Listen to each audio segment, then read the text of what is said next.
va évoquer évidemment les effets de l'intelligence artificielle et en particulier de ChatGPT sur les organisations, sur les entreprises, sur le travail de manière globale, puisque ChatGPT, en arrivant il y a un an, a donné une matérialité à l'utilité de l'IA dans nos tâches quotidiennes de production et a donc révélé d'une certaine manière, d'où notre titre, que l'on faisait un travail de machine et qu'on ne le savait pas. Comment très concrètement on réagit les professeurs, on réagit les étudiants et puis a réagi aussi la direction. ChatGPT, quand c'est arrivé, les profs, ça a été le cauchemar.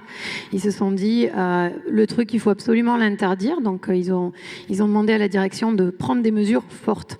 Au moment où ils nous ont demandé ça, il y avait pas mal d'institutions en France, dont certaines très, très importantes, qui avaient dit il n'y aura pas de ChatGPT chez nous et on interdit l'usage d'une innovation. Plutôt que de dire on l'interdit, on s'est dit on va essayer de comprendre ce que c'est et on a regardé qu'est-ce que ça allait changer dans le métier des profs, qu'est-ce que ça allait changer pour nous. Et moi, il y a quelque chose dont je suis ultra fan, c'est l'humain et l'oral. Ça peut être bien pour remettre au centre du village l'humain et la relation. On discute avec les gens, on teste des connaissances et ChatGPT, il n'est pas là quand on est face à un prof. Côté prof, très très sympa ce qui se passe à l'école. Il y a une dynamique incroyable. Il y en a qui ont peur. Ils ont peur que leur métier disparaisse parce que cet outil, il est très bizarre quand on ne le connaît pas. On se dit, il produit de la connaissance. En fait, il n'en crée pas de la connaissance. Il utilise de la connaissance qu'il va chercher, mais il va quand même falloir toujours continuer à en produire. Par contre, c'est vrai que dans nos métiers de chercheurs, quand on écrit un article, quand on écrit un bouquin, on fait des synthèses d'articles, on fait des synthèses de livres. Et ça, ChatGPT peut le faire très bien. Donc, il y a à la fois un peu de peur, et en même temps, il y en a qui se sont dit, mais je vais quand même gagner vachement de temps, quoi. Quels sont les effets de ces IA génératives sur l'Udilabel, puisque c'est votre entreprise, mais aussi peut-être sur celle que vous représentez via la French Tech? Le positif, c'est ce qu'on a déjà entendu, c'est-à-dire que tout ce qui a été de l'ordre des tâches répétitives, rébarbatives, ennuyeuses, là, l'IA a pris le pas dessus. Sur la partie productivité, il ne faut pas se mentir, ces mêmes tâches rébarbatives, du coup, elles ont été faites par de l'IA et de façon beaucoup plus rapide. Ça a ouvert des portes et sur les points, on va dire, de vigilance, et tu l'as évoqué, c'est sur la partie régulation, sur quelles tâches on va pouvoir accepter donc de passer par la moulinette de l'IA, donc que ce soit ChatGPT, Bard de Google, quelles sont celles qui vont être interdites et surtout quelles data on va accepter de mettre, puisque là pour le coup elles deviendront des données publiques. Là, on ne va pas être en mesure, si c'est rédigé uniquement avec de l'IA, de savoir s'il est capable de penser tout seul et d'aller résoudre des problématiques beaucoup plus complexes que ne sait pas faire l'IA. Est-ce que vous êtes en capacité de mesurer les effets de ChatGPT, de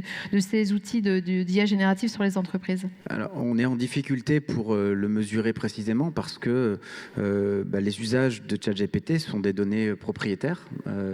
Et je dirais, d'une part, OpenAI n'a aucun intérêt à les communiquer, notamment si ce n'est pas aussi massif que ce qu'on entend, parce que ce qui était porteur pour OpenAI, c'est de dire c'est l'application qui a atteint le plus rapidement possible les 100 millions d'utilisateurs.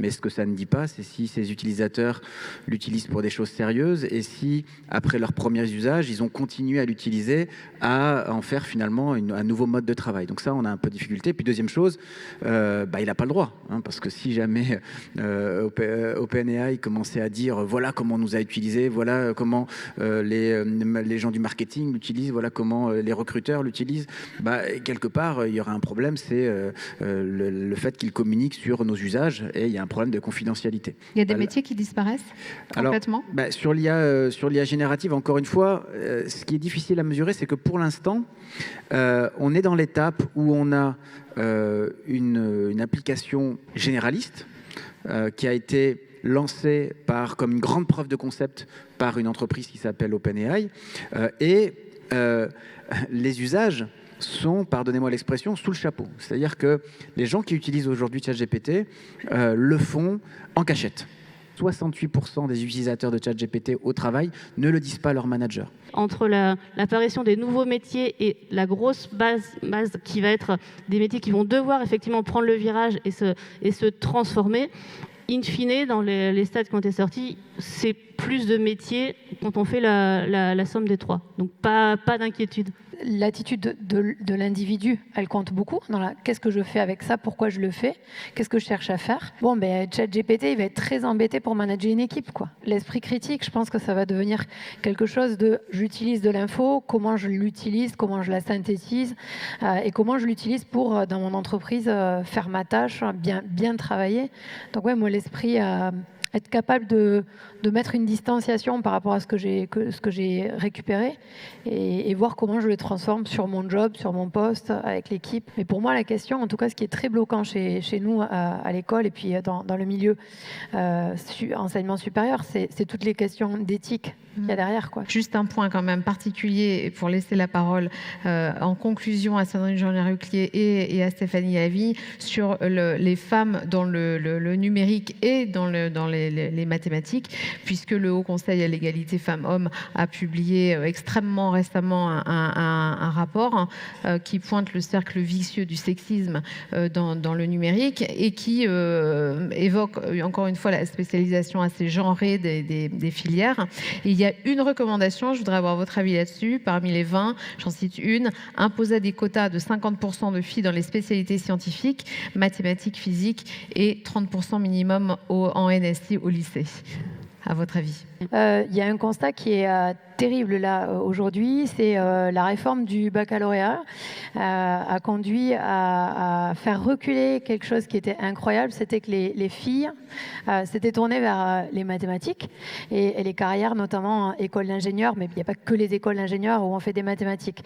Les statistiques qui viennent de tomber à la rentrée sont catastrophiques, c'est-à-dire qu'on est retombé à des chiffres qui datent des années 60-70 sur la place des femmes pour choisir ces filières scientifiques. Et bon, ça a expliqué notamment avec cette réforme du bac où les maths sont plus obligatoires comme option pour passer son baccalauréat. Sans quota, il n'y aurait pas eu de femmes dans certaines instances de direction. Moi, je milite pour le fait qu'on puisse avoir des carrières possibles pour les femmes dans tous les secteurs d'activité.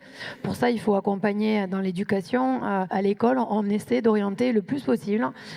Toutes les filières doivent être accessibles autant aux garçons qu'aux filles. Ça passe par de l'encouragement, ça passe par du mentorat. Il faut motiver un petit peu parfois les filles à aller vers certaines carrières dont elles pensent qu'elles sont plutôt réservées aux garçons parce qu'on vit avec des idées reçues, préconçues, des stéréotypes sur le genre de qu'est-ce que c'est qu'il y a un métier féminin et masculin. Donc Yann parlait de l'éducation, ça aussi il faut qu'on le travaille à l'école et sans doute pas dans l'enseignement supérieur, mais dès qu'on est petit. Et justement, peut-être que moi je me dis qu'avec ces techniques d'intelligence artificielle, pour le coup, les filles sont autant connectées que les garçons, sur leur téléphone, sur leur tablette. Alors je me dis qu'il n'y a pas de raison qu'elles soient moins présentes dans ce secteur-là, qu'elles identifient moins comme étant scientifiques, alors que derrière cette intelligence artificielle, on est vraiment en train de parler de science, quoi. On est en pénurie de talents dans le numérique, donc s'il y a des gens qui se cherchent ou en reconversion ou étudiants, mais foncez sur les métiers du digital, non seulement ça recrute beaucoup, c'est très bien payé et oui, pour le coup, on manque de femmes, donc on a tout à y gagner et le numérique n'est absolument pas genré.